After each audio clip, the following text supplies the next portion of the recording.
दादा स्वतः जर म्हणाले आहेत तर त्याच्यावर मी भाष्य काय करू? राहुल गांधीजींच्यावर मला बोलायला लावू नका, ती झूठ की दुकान आहे.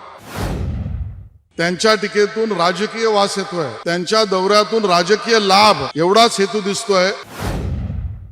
एक स्फूर्तिगीत, युद्धगीत, समरगीत आणि संविधानाने राष्ट्रगीत म्हणून जे गीत आपल्या सगळ्यांनाच, संपूर्ण भारतवर्षाला आणि जगभरातल्या भारतीय माणसाला प्रेरणा देणारं हे गीत, या गीताचं 150वें वर्ष आपण साजरं करतोय. केंद्रामध्ये माननीय मोदीजींच्या सरकारने वर्षभराच्या कार्यक्रमाचं नियोजन केलं.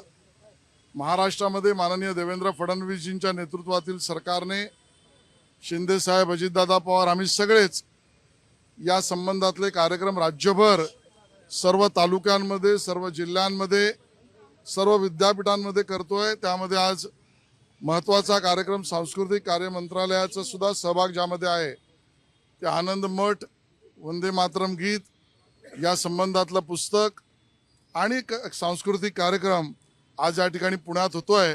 एका अर्थाने या राष्ट्रभक्तीपरत असलेल्या गीताला आपण सगळ्यांनी मिळून त्याचा उत्सव करावा, या भावनेने आजच्या कार्यक्रमाला मी पुण्यात आलेलो आहे. तुम्ही पुण्यात आहात म्हणून हा प्रश्न, पार्थ पवारांचा हा सगळा 3 दिवस झाला जो सगळा घोळ चालू आहे, काल आणि आज असे 2 गुन्हे दाखल झालेत, एक पिंपरी चिंचवड पोलीस आयुक्तालयाच्या अंडर आणि पुणे. पण त्यात पार्थ पवारचं नाव नाहीये. कंपनीत 99% भागीदारी मात्र त्यांची आणि 1% पार्टनरशिप असलेल्या इतर अधिकाऱ्यांचं नाव आहे FIR कॉपीमध्ये. मला FIR काय मी पाहिला नाही, पण मला त्याची माहिती घ्यावी लागेल.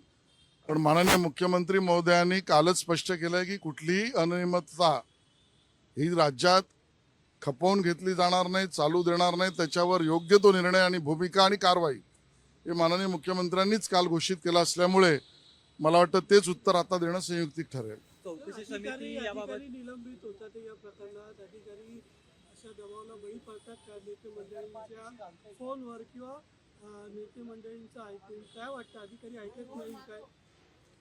चौकशी या प्रकरणातली चालू आहे. संबंधित चौकशी करणारे वरिष्ठ अधिकारी यांची घोषणा झाली आहे. FIR नोंद झाला आहे. मुख्यमंत्री महोदयांनी घोषित केलं अनियमितता खपवून घेतली जाणार नाही. मला वाटतं आता चौकशीतनं बाहेर येईल. स्टॅम्प ड्युटी जी आहे ती देखील त्याच्यामध्ये भरलेली नव्हती. उद्योग विभागाकडून एक पत्र देण्यात आलेलं होतं की स्टॅम्प ड्युटी याची माफ करावी. साधारणतः 60% भरणं अपेक्षित होतं, 5% माफ झाली, तरी 2% भरायला हवी होती. याबाबत देखील अनियमितता पाहायला मिळते. हे सगळं सरकारमध्ये असताना अजित पवारांमुळे झालंय असा आरोप विरोधकांकडून केला जातोय आणि त्यामुळे अजित पवारांच्या राजीनाम्याची मागणी देखील होती. विरोधक काय म्हणतायत तर त्यांचं काम ते करतील, पण मुख्यमंत्री असो, उपमुख्यमंत्री असो आणि सरकार असो, थेट FIR दाखल करणं आणि चौकशी समिती आणि चौकशीचे अधिकारी घोषित करणं, मला वाटतं आता चौकशीची प्रक्रिया एका अर्थाने FIR मध्ये न्यायिक, अर्धन्यायिक चौकशीमध्ये जेव्हा होते त्यावेळेला सगळ्या गोष्टी सरकारने घोषित केल्यावर त्यातनं सत्य बाहेर येईल. आशिषजी प्रश्न काय माहितीये का, आशिषजी प्रश्न काय, एकच मिनिट ह्याला कनेक्टेड आहे. प्रश्न काय माहितीये का, ज्यावेळेस फलटणचं सगळं प्रकरण होतं, मुख्यमंत्री फलटणमध्ये जाऊन तुमच्या नेत्यांना क्लीन चिट देतात आणि हा सगळा प्रकार झाल्यावर 12 तासाच्या आत निलंबनाची कारवाई होते, समिती स्थापन होते. कुठंतरी अजित पवारांना टार्गेट केलं जाते का महायुतीमध्ये? कारण फलटणमध्ये असं नाही झालं, 2 दिवस त्याला विलंब लागला आणि इथं मात्र म्हणजे CM बाहेरून म्हणतात की हा सगळा गंभीर विषय आहे प्राथमिक दर्शनी. मग कुठं मित्रपक्षांना टार्गेट केलं जाते का? ना हा कोणाला टार्गेटचा विषय आहे, ना अनियमितता खपवून घेण्याचा विषय आहे. माननीय मुख्यमंत्री, उपमुख्यमंत्री आणि आमचं सरकार या विषयावर अगदी स्पष्ट भूमिका मांडते. ते स्पष्ट आहे, याची चौकशी झाली पाहिजे. या चौकशीची समिती नेमली, अधिकारी नेमला, FIR दाखल केला, सगळ्या गोष्टी आता हळूहळू येतील. जरांगे पाटील म्हणतात की धनंजय मुंडेंनी त्यांना मारण्याचा कट केलाय आणि या संदर्भात असं काही झालं असं तुम्हाला वाटतं का? आणि खरंच धनंजय मुंडे कट करतील?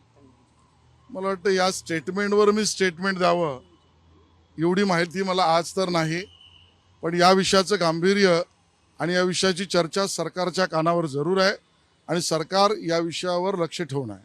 दादा म्हणाले की 4 महिने आधीपासून मला याची कुणकुण लागली कोण होती. म्हणाला? दादा म्हणाले की 4 महिन्यापासून मला कुठल्या याची कुणकुण विषयाची? होती, या अनियमिततेची आणि व्यवहार बघा आता दादा स्वतः जर म्हणाले आहेत तर त्याच्यावर मी भाष्य काय करू? राज्याच्या सांस्कृतिक विभागाने एक पडदा संदर्भामध्ये धोरण निर्मिती करण्याचे ठरवलं होतं. कुठली स्पर्धा? एक पडदा हा, एक पडदा चित्रपटगृह या विषयामध्ये एक पडदा विषयामध्ये आणि मल्टी थिएटर्समध्ये सुद्धा नेमकं व्यावसायिक निर्माते कलाकार आणि सिनेमा चालवणारे सुद्धा एक पडद्याचे सुद्धा या विषयांच्या बाबतीतली समिती नेमली. माननीय उपमुख्यमंत्री एकनाथ शिंदे साहेबांनी बैठक घेतली.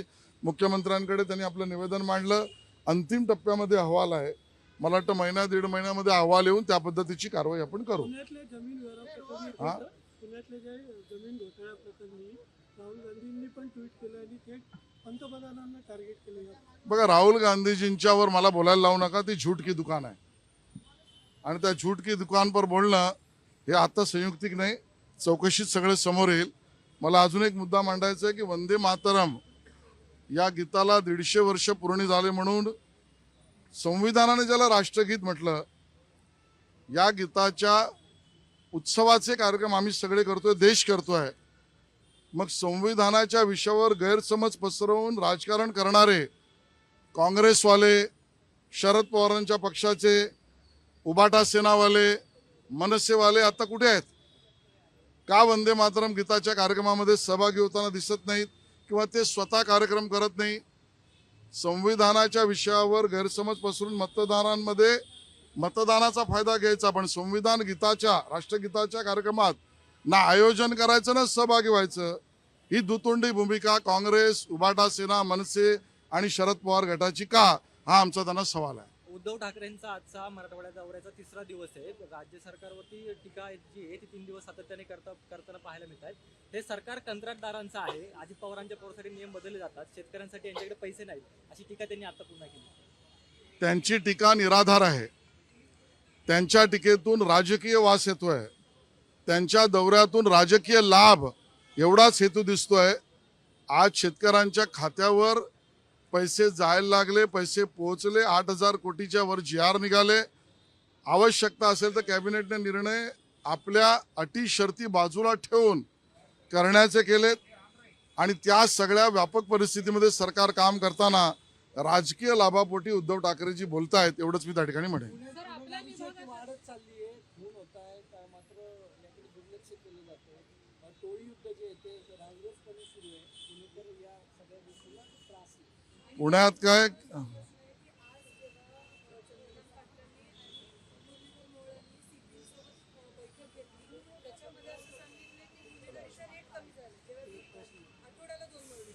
बघा, मुरलीधरजी आणि चंद्रकांत दादा पाटील आमचे सक्षम वरिष्ठ नेते, ते याच्यावर भूमिका मांडतील. पण पुणा असो वा कुठेही राज्यात गुन्हेगारीला अभय दिलं जाणार नाही. गृहमंत्री आणि माननीय मुख्यमंत्र्यांची भूमिका कडक, स्पष्ट आणि थेट आहे. एवढंच मी त्या ठिकाणी सांगेन. आपल्या विभागातर्फे जी स्पर्धा आयोजित होते ती राज्यनाट्य स्पर्धा बालरंगभूमी परिषदेला देण्याचा जो निर्णय घेतला होता त्याच्यावरती खुलासा आला. पण ती स्पर्धा शासनच आयोजित करणार की त्या परिषदेचं सहकार्य घेणार असा प्रश्न आहे. परिषदेच्या सहकार्याने, बाकी सगळ्यांच्या चर्चेतून आणि ज्यांनी मागणी केली त्यांचीही भूमिका समजून सांस्कृतिक कार्यविभाग करेल. सांस्कृतिक शहर राहिले का असा सुद्धा प्रश्न निर्माण होतो. पुणे ही सांस्कृतिक शहर आहे, आमचा अभिमान आहे आणि पूर्ण राज्यात सांस्कृतिक कार्यक्रमांचा सुद्धा वाढ आम्ही करू. देश विदेशातील प्रत्येक घडामोडींचे लाईव्ह अपडेट मिळवण्यासाठी आता साम टीव्हीच्या सर्व सोशल मीडिया प्लॅटफॉर्मला लाईक, फॉलो आणि सबस्क्राईब करा. तसंच सर्व नोटिफिकेशनसाठी बेल आयकॉन प्रेस करायला विसरू नका.